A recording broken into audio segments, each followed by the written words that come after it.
I have to, again, as Dr. Mommy says, I have no disclosures. And I'm not going to really go through this. I'm going to skip a few slides because we had an excellent presentation this morning from Dr. Ling, but just looking at the most common cancer sites by country. And as we had a few talks already on cervical cancer, but breast cancer is number 2 here in Tanzania. So according to Globacon, we have all this information on the millions of deaths. And again, I'm going to skip this because this was presented this morning. And again, the reverse graph of ages and the population that we see in Tanzania being much younger and more of the population being rural, and a majority of people living under the poverty line, equivalent to $1 a day in the US. So in 2008, Globacon estimated the incidence of breast cancer has grown by more than 20%, and related mortality also increased to 14%. This is a shift from when we saw cervical cancer really being the primary leader of death in this country.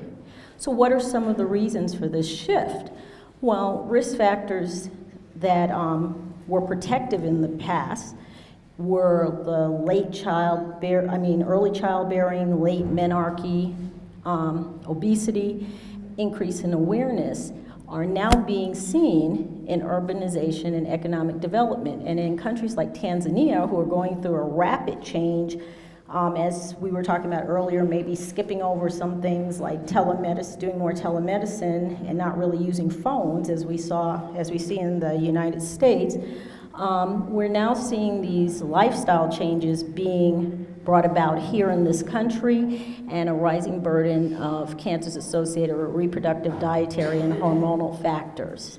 And clinical advances to combat this disease isn't reaching people. I mean, you don't have a lot of mammograms, you have very limited machines in this country, and the staff to support these.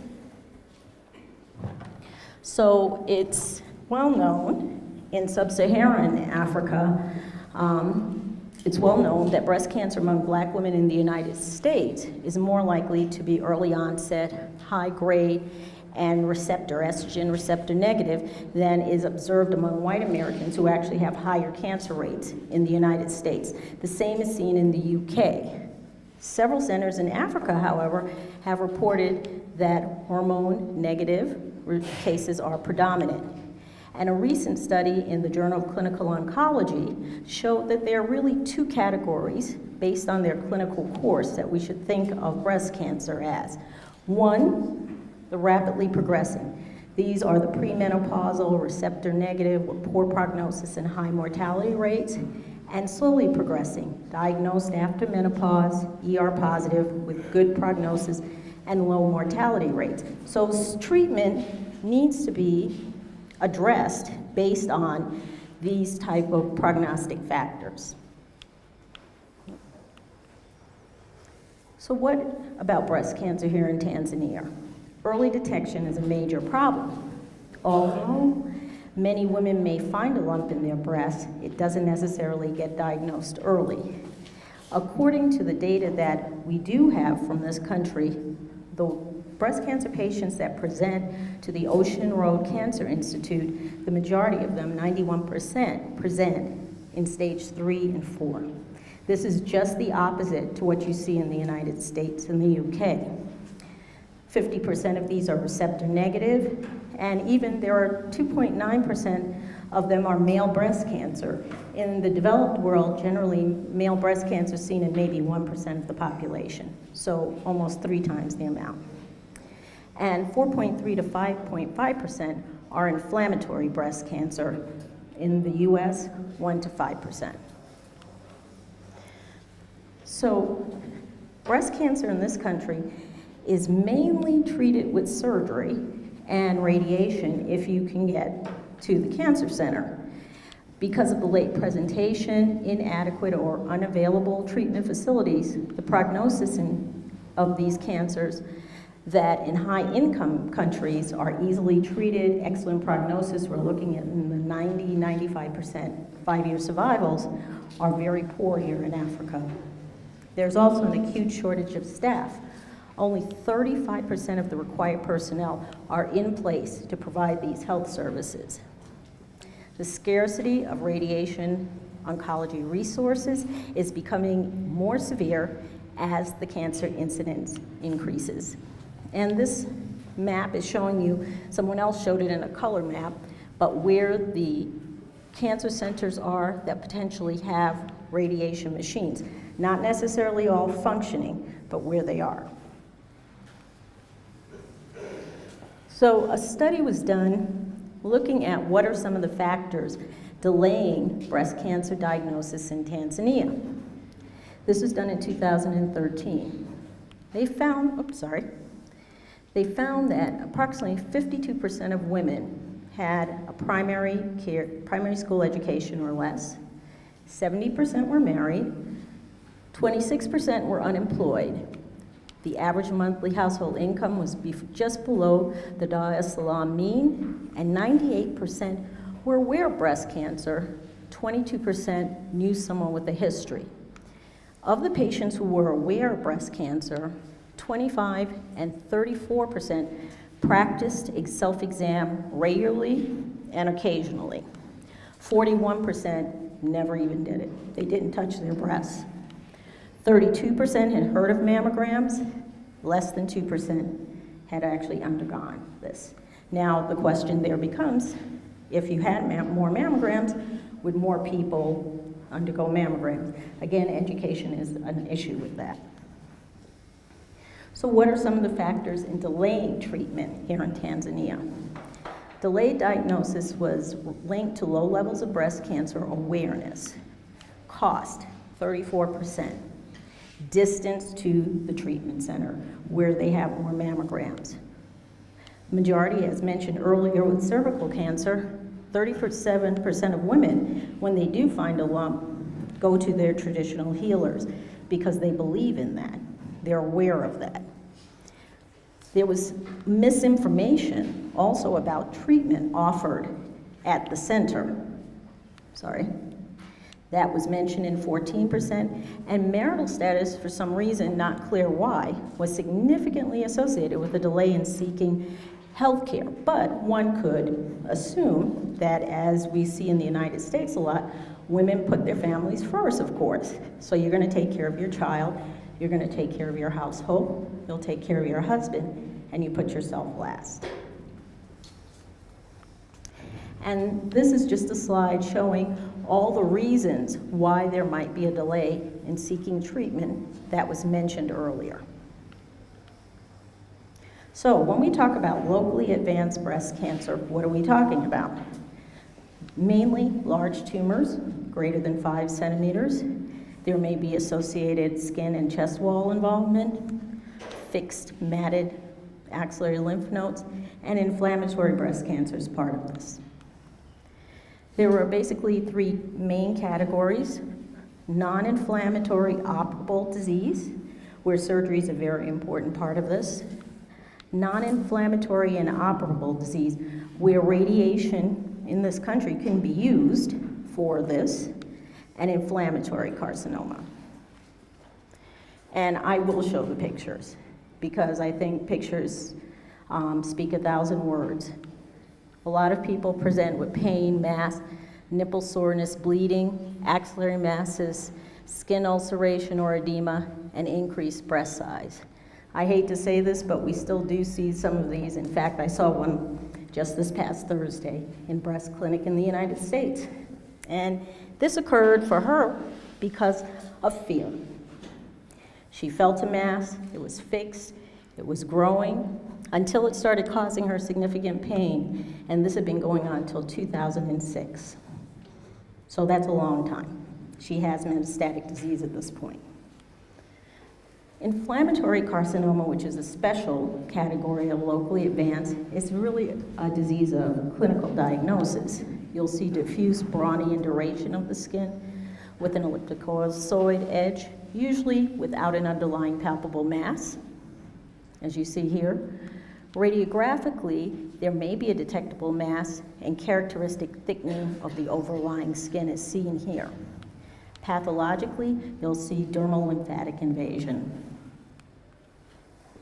What is the natural history of locally advanced breast cancer? 80% will develop hematogenous spread. Local spread, deep lymphatics to skin lymphatics, to fixation of the skin, to ulcers.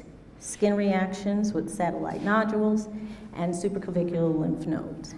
Hematogenous spread is to the bone, lung, pleura, liver, and brain. Local recurrence of the chest wall is the #1 site of disease, that recurrence that you'll see. So what is the data? 2/3 of all local recurrences are at a single site for stages 3 and 4. 1/3 are at multiple sites. Distant metastasis in 52% is seen, with 70% occurring within 2 years. So what are the treatment modalities that are generally used in the United States? Surgery, radiation, chemotherapy being one of the primary, and hormonal therapy. I want to go back a little because I think it's important, as we've been talking about, in trying to palliate or give some definitive treatment to people in a developing country where resources are limited. Radiation has been used before in breast cancer, for example at MD Anderson alone. No chemo, no surgery. And what were the results of this? Well, in 28% of those with tumor greater than 7 centimeters had local failure after radiation. 17% of those with tumors that were less than 7 centimeters had local failure after radiation. For stage 3 breast cancer, 83% of them had local control at 5 years if they received greater than 60 gray. 70% local control was seen if they received less than 70 gray. And single modality, surgery or radiation for inflammatory breast cancer, the overall survival is less than 10%, but if you combine surgery and radiation, you could improve the local control, although not the survival, which was the reason the trend was towards induction chemotherapy prior to local treatment with locally advanced breast cancer in the US. So today, most people with locally advanced breast cancer really should receive, if available, neoadjuvant chemotherapy given before, and it's to try and induce tumor response before surgery and enable breast conservation if it were a more limited disease. A partial complete response is associated with improved disease-free survival and overall survival. So in the United States, these are the treatment options basically for stage 2B, which is a T3N0 or 3A locally advanced breast cancer, giving neoadjuvant chemo, followed by a modified radical mastectomy, or if you have a more limited in-breast tumor, with lumpectomy and surgical staging of the axilla, followed by radiation to the chest wall and regional lymphatics as indicated. Mastectomy with surgical staging of the axilla and RT also. Adjuvant treatment may include chemotherapy, hormonal therapy, and a targeted treatment with trastuzumab. And this is just a table showing who are the patients with the earlier locally advanced disease who may be able to have shrinkage with chemo, or even if radiation is given preoperatively, and still have lumpectomy. For the more advanced or the highest stage locally advanced, again, chemo followed by surgery, followed by radiation, and a targeted treatment is also indicated. In selected non-inflammatory breast cancers who have a complete or partial response, clinical chemotherapy may be indicated. They may have a chance for breast conservation. Unresected tumors that remain so after chemo and hormones should be irradiated before surgery. We have the NCCN Guidelines, which most people in the United States follow in the treatment of most of the cancers in our country. And so this is a little hard to see, but again, showing you this is the recommended treatment preoperative systemic chemotherapy or hormones as indicated, and if you have a response, going on with more aggressive treatment. If not, radiation, some more systemic therapy. One of the things that was mentioned earlier today is about the I-SPY trial that's going on in the US, looking at HER2 positive tumors, which is basically a marker for more aggressive tumor, and relatively high rates of pathologic complete responses to neoadjuvant chemo. And the pathologic complete response rate following neoadjuvant chemo alone was 39% in the majority of these patients on this trial who were HER2 positive, which is in contrast to the pathologic complete response of 18% for those patients who were HER2 negative, which meant that the trastuzumab had a very excellent response in these patients. If you look at the HER2 positive patients who were treated with neoadjuvant plus the trastuzumab, the partial complete response rate was 60%. The high rate of pathologic complete response among HER2 positive patients, regardless of the status of the hormone receptors, was excellent. Triple negative subtype, which is the type that has been found, Dr. Lisa Newman and some others have done a lot of work in Nigeria and looking at African Americans and finding that triple negative breast cancers have pathologic complete response rates to chemo given up front that range from 27 to 45%. Whereas if you look at the HER2 negative patients who are hormone receptor positive, this is generally less than 10%. And these are some of the chemos that are available, the main ones being adriamycin, Cytoxan, followed by or Taxol and cytophosphamide are the chemo regimens that are generally used in the US first to try and induce a response. And for HER2 positive tumors, we're now adding Perjeta to the trastuzumab and carboplatin. We're seeing more responses with this. So if we're going to treat a patient with radiation, because that's really what is more available in this country, you're looking at stage 2, 3, and 4. Generally, as I said, chest wall and regional lymphatics would be treated, or the breast and intact breast. With stage 4, even though it's stage 4, people have painful breast. It's untreated primary breast is not pretty, as we can see. So you want to try and at least shrink the primary. Even after surgery, there are some indications for radiation. So if a patient is able to have surgery and you have a radiation machine nearby, if there's gross residual, higher stage, T-stage patients, if there's positive lymph nodes of 4 or more, or poor surgical margins. And in our country, with young age, some younger age patients benefit from that.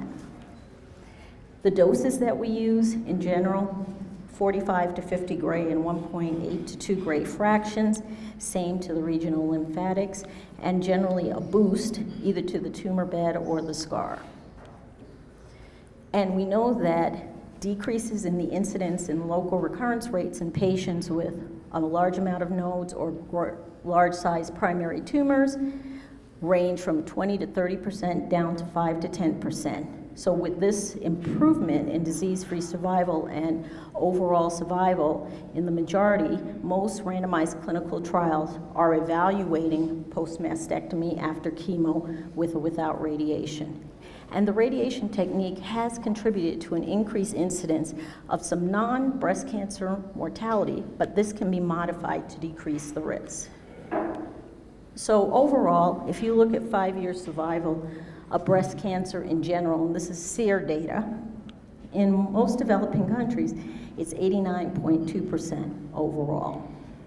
If you take it by stage or localization versus regional disease, a little more localized or regionalized your cancer is, the more likely it is to respond to therapy, as we would expect.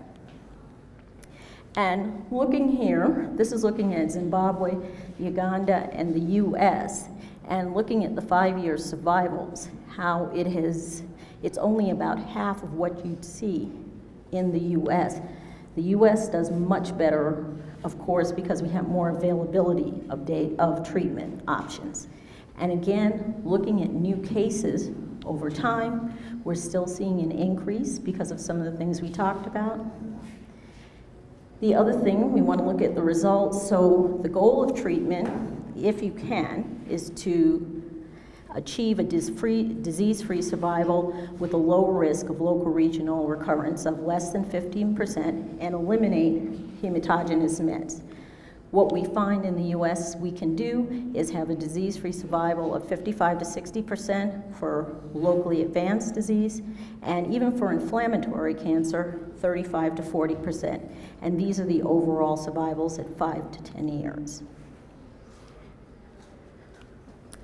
One of the complications, since we have limited time, that you can sometimes see with radiation is lymphedema, brachial plexopathy, decreased arm mobility, soft tissue necrosis, rib fractures, radiation pneumonitis, carcinogenesis, and radiation-related heart disease. All of these are controllable and modifiable factors with your treatment planning. So what are some of the solutions that can be found for a country like Tanzania? If we can increase the availability of oncologic healthcare providers and access to diagnostics and treatment modalities, that would be of a great help. I think the way we treat patients using hypofractionated regimens is very important because we do have data. It's important that we try to use it in the developing world to help at least minimize the amount of tumor that we see and try to help patients until we can diagnose patients in an earlier stage. And that would come about by also increasing education and awareness of the problem, that diagnosis of cancer does not have to be a death sentence. And some of the work that's being done with Komen and other groups here is group sessions, television, radio programs, and meeting with breast cancer survivors. Thank you very much.